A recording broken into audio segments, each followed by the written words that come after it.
ที่เบิ้งเนาะ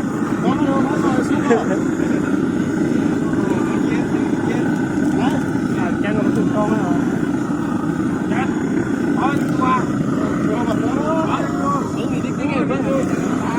จี้ฮอตตองเหรอจันก็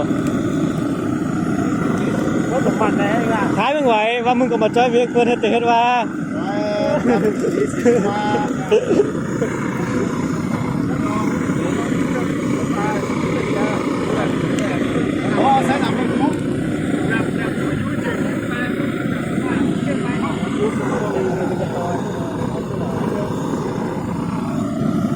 ขายหมูกินดองโอ้โหนี่ต้องเรียกเลยหมายไอ้โห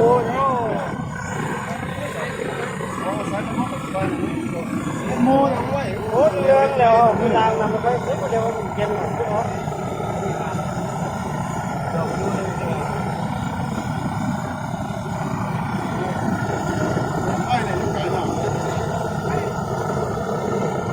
ไฟจนบ่เฮ็ดเลยเนาะไฟเนาะ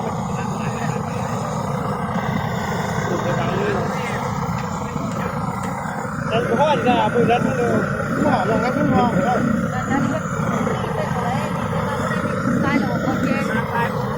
โอ้ยมันหาโอ้มันเร็วดิคุณมันร้อนไปมันเดิมไม่นึง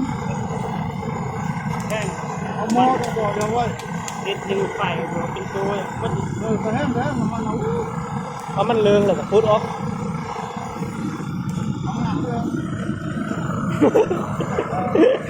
น้ำยอมกดเนาะ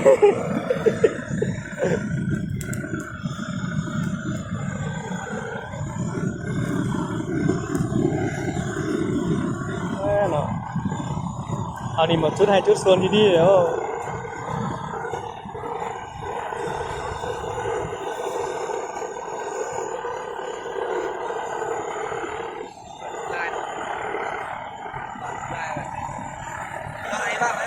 รอดมาใครเกี้ยอะไรเป็นไม่ฮีมันน่ะฮีใครมาเจอกันอายุเลยมาเจอกันเรียนเขาเส้น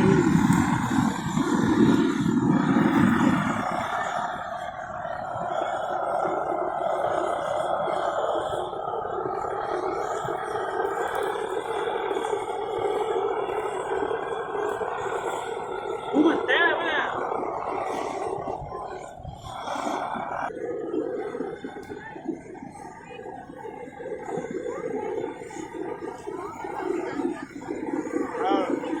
หมอจะคืนเลยมาเข้าตัวแรก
โอ้ยปุ่นเนี่ยดองมีเหรอยุขนาดไรอ่ะ